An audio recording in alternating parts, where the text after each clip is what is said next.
こんにちは、アカデミアの富代です。今回のテーマはセニングについてです。このセニングの仕方を少し深掘りしたいと思います。未だに何気なくセニングシザーズで毛量調節をしている人をよく見かけます。昔はすきばさみと呼ばれていました。毛量の多い日本人やアジア人の髪を毛量調節するのが目的でしたが、今は全然違った技術へと進化してきました。セニングシザーズは髪を少なくするだけではなく、ヘアスタイルをデザインするように変化したのです。欧米人にとって髪の量を少なくするといった考え方はありません。むしろアジア人とは逆で、いかにボリュームあるヘアスタイルを作るかが美容師に求められているのです。すきばさみを見せると、これは何だといったことで興味深く見られていました。その後、欧米ではセニングシザーズをうまく利用して髪のボリュームアップに使うようになり、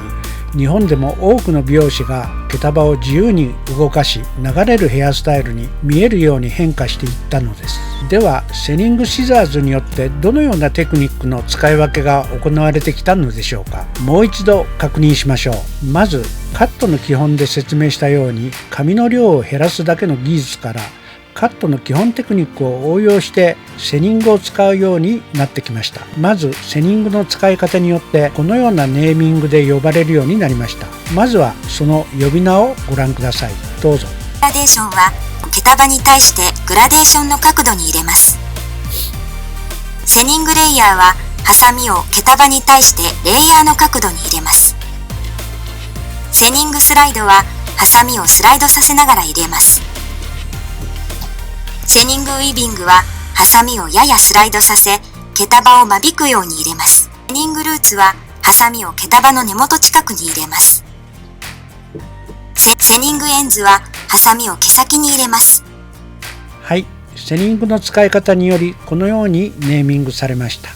最初に基本として知ってほしいことは、セニングを入れるにあたって頭の丸みや毛流、生え方など深く理解する必要があります。それは大きく分けて頭のブロッキングゾーンを知ることです。ここでは大きく6つのブロッキングゾーンに分けて解説します。僕自身、毛束にそぎを入れる場合、このブロッキングゾーンをいつも頭に入れてそぎのテクニックを使っています。まず1のゾーンはロングとショートヘアによって違いますが、ショートヘアでは有利に活用します。ショートヘアの場合、髪を立ち上げたり毛先を遊ばせるといった動きを出すときに1のゾーンはそぎが有利に働きます。しかしロングヘアの場合は表面になる部分ですので、毛束のツヤをなくさないように気を使います。次に2のゾーンを見てみましょう。毛先をレイヤーにカットして毛束の中間に空間をセニンググラデーションで入れるのか、毛先をレイヤーにカットして毛束の中間に空間をセニングレイヤーで入れるのか、セニンググラデーションで入れるのか、セニングルーツ、根元に入れるのかによって表面に出てくるシルエットが変わります。毛先に入れるか、いろいろな組み合わせによって髪に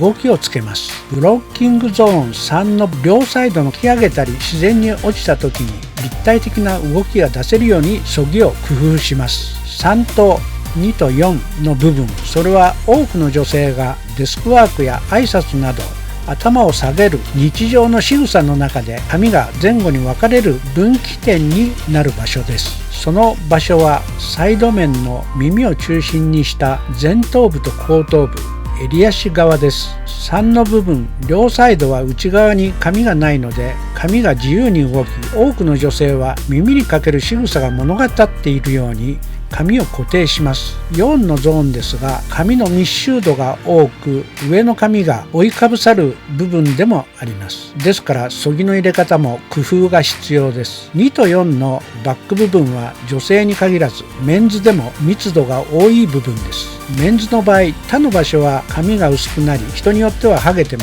襟足部分は残り密度が多い部分になります。5の薄緑部分はロングヘアの場合表面に出る部分です。特にヘムラインは髪を持ち上げ結ぶ時に毛艶を考え、また乱れた髪が落ちてこないようにあまりそぎを入れません。6のゾーンは前髪部分になります。前髪部分は球体ですので髪がいろいろな方向に動く部分でもあります。より立体的に見せたり毛先に表情をつけたり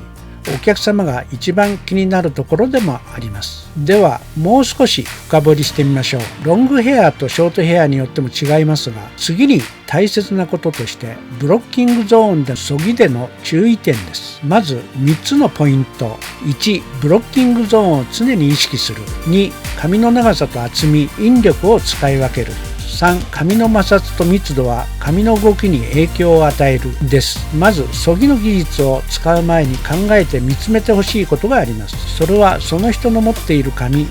を自由に動かすためにどこに空間を作るべきか、どのような流れや表情を出すべきかを考えてから行う必要があります。それには人それぞれの毛髪や密度、そして自然の毛流れや収まりどころを見つけることが大切です。髪が動きにくいのは髪の量が多く密度が密集しているからです。この図 A のゾーンは前半で説明したようにショートヘアでそぎを使うことで一番ボリュームが出やすい場所です。ただし毛先を多くそぎすぎると動く髪がなくなってしまいます。髪の長さとそぎ方によっては髪が立ち上がりやすいゾーンでもあります。 B ゾーンは毛髪の根元は下に向き、上の髪の長さによっては空間を作ることでしか動きません。しかし空間を作ることで髪にしなりやうねりなど揺れ動く場所でもあります。ショートにした場合はトップに続いて根元の立ち上がりは出やすい場所になります。 C のゾーンは密度が多く根元の立ち上がりはありません。逆にショートの場合などヘムラインなど毛先の表情を出せる部分でもあり、 B に近いほど多くの空間が作れる場所でもあります。 D ゾーンは前髪部分です。毛流や方向性、毛束がいろいろな方向に流れやすい部分でもあります。流れや毛先の表情を生み出すところです。ではゾーンを考えてそぎの入れ方や毛束の動きの動画を見てみましょう。髪にボリュームを持たせたり立たせたい場合はこのように両サイドからセンターに向かって規則正しく徐々に長くなるようにカットします。毛束の中に空間を作ると頭の動きや風の影響で自由な動きが出せます。また外側にレイヤーを入れ毛先を軽くし、内側に短い毛を作り空間を作ることでも毛髪に動きをつけることができます。またカットをこのように2方向から入れることで髪の方向性をよりフォワードに向かわせることができます。さらにこのような形にカットした場合、毛束は左右への動きを見せます。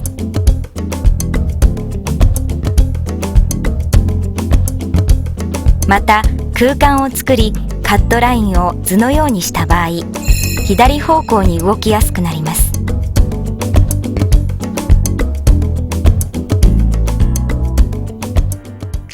はい、まずは動く髪について。髪は自然の風やちょっとした人の仕草によって動きます。その動きを自由に操ることが美容師の仕事です。固まったヘアスタイルではなく、動いている時に綺麗に見えるヘアスタイル、それが動くヘアスタイルです。空間を作ることでしなりが生まれて、長い髪、毛束がしなろうとする時、短い毛束が押したり引いたり支えたりすることがきっかけで、さらに大きな流れや違う動きが生まれます。この力のリズムを理解する努力が美容師に求められます。ただ単に髪の表面をギザギザに削ぐということは、毛束の表面をギザギザにするので光沢がなくなり髪の癖も出てきます。もちろんこれが悪いと言ってるのではありません。ポジティブに考えると、髪に様々な光による表情が出せてマットな仕上がりになること、ヘアスタイルに生かすことができればそれも良いでしょう。しかしそぎも基本は光沢のある美しい髪に仕上げることを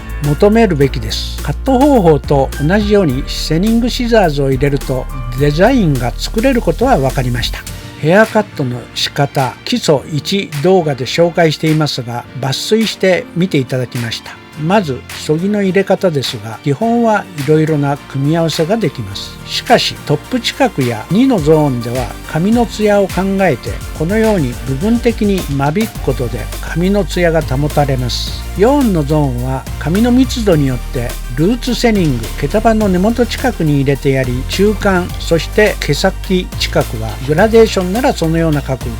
レイヤーならレイヤーの角度でセニングを入れてあげるのが良いでしょう。ルーツセニングは特に髪が多くくせ毛の人には有効です。くせ毛の髪は根元近くの毛束を思いっきり削いでも毛先が頭皮にカーブを描いてついていきます。直毛の場合は毛束の長さ3分の1から入れるのが基本になります。前髪やサイドの毛束は毛先の表情が大切です。髪を薄くしたいがために毛先をそぎすぎてしまい、しなる髪がなくなってしまっては元も子もありません。燃える暖炉の炎が美しく、長く見ていても飽きないのは周りに止まっているものがあるから、炎の動きがより自由に際立って見えるのです。こちらがそぎを有効に使った出来上がりになります。かつてヘアデザインは静止した美学を求められていました。それが固めるといったことで美しさをキープしていたのです。次第にヘアファッションは髪が自由に動く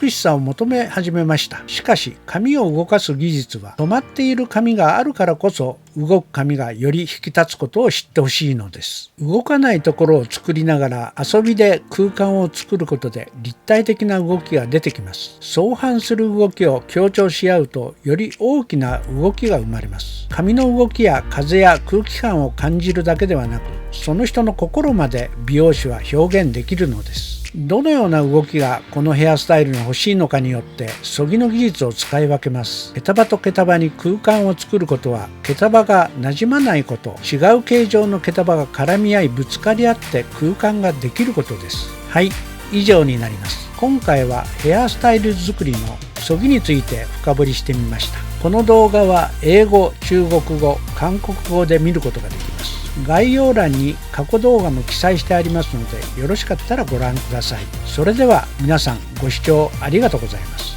またお会いしましょう。さようなら。